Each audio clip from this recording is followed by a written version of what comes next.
చూస్తున్నాం.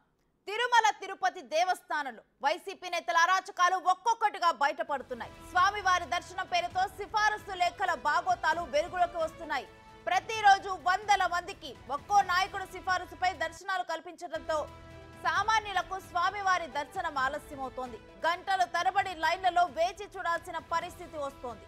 మాజీ మంత్రి పెద్దిరెడ్డికి సంబంధించిన సిఫారసుతో ఒకే రోజు 70 మందికి దర్శనం, మరో 20 మందికి సేవల టికెట్లు కల్పించడం పలు విమర్శలకు దారితీస్తుంది. ఇక ఇదే అంశానికి సంబంధించి మరింత సమాచారం మా ప్రతినిధి దామోదర్ అందిస్తారు. దామోదర్, తిరుమల తిరుపతి దేవస్థానంలో ఇటు వైసీపీ నాయకుల వల్ల కలుగుతున్న అసౌకర్యాల గురించి డీటెయిల్స్ ఏంటి?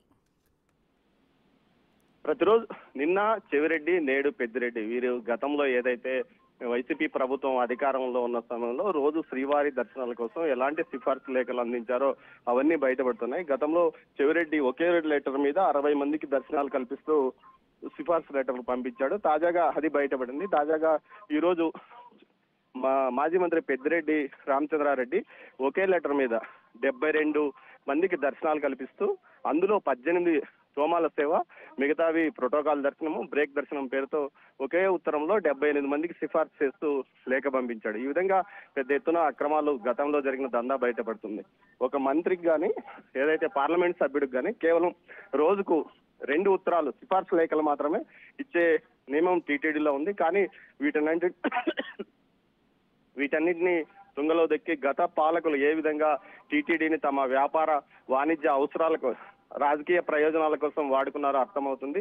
ఏదైతే పెద్దిరెడ్డి రామచంద్రారెడ్డి ఇచ్చిన ఉత్తరంలో మొత్తం వివిధ ప్రాంతాలకు, దేశంలోని వివిధ ప్రాంతాలకు సంబంధించిన వ్యక్తుల యొక్క పేర్లే ఉన్నాయి. అంటే వారి నియోజకవర్గానికి సంబంధించిన వ్యక్తులకైతే బ్రేక్ దర్శనం కానీ, ప్రోటోకాల్ దర్శనం కానీ, అదేవిధంగా తోమాల సేవలు ఇచ్చింటే ఏదో తమ కార్యకర్తల కోసమో తమ నియోజకవర్గ ప్రజల కోసం ఇచ్చింటే బాగుంటేది అని ఎవరైనా భావించవచ్చు. కానీ ఇతర ప్రాంతాలకు సంబంధించిన వ్యక్తులందరికీ ఈ లెటర్లలో వారి పేర్లు ఉండడం గమనార్హం. మొత్తం మీద ఈ విషయాన్ని తెలుసుకున్న ప్రతి ఒక్కరూ ఆశ్చర్యపోతున్న పరిస్థితి. ముఖ్యంగా ఇలాంటి ఘటనలు కూడా జరిగాయా?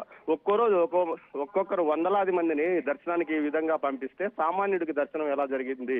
ఈ 5 సంవత్సరాల కాలంలో ఎవరి ప్రయోజనాలకు పెద్దపీట వేశారంటూ విమర్శలు గుప్పిస్తున్నారు. ఈ విషయాన్ని ఏదైతే జనసేన నాయకుడు కిరణ్ రాయల్ బయట పెట్టారు, మరికొంతమంది సమాచారం ఏదైతే మాజీ డిప్యూటీ సీఎం నారాయణ స్వామితో పాటు మాజీ మంత్రి రోజా యొక్క వివరాలు కూడా త్వరలో బయట పెడతానంటూ ఆయన చెప్పాడు. Ratna. Right, thank you Damodar.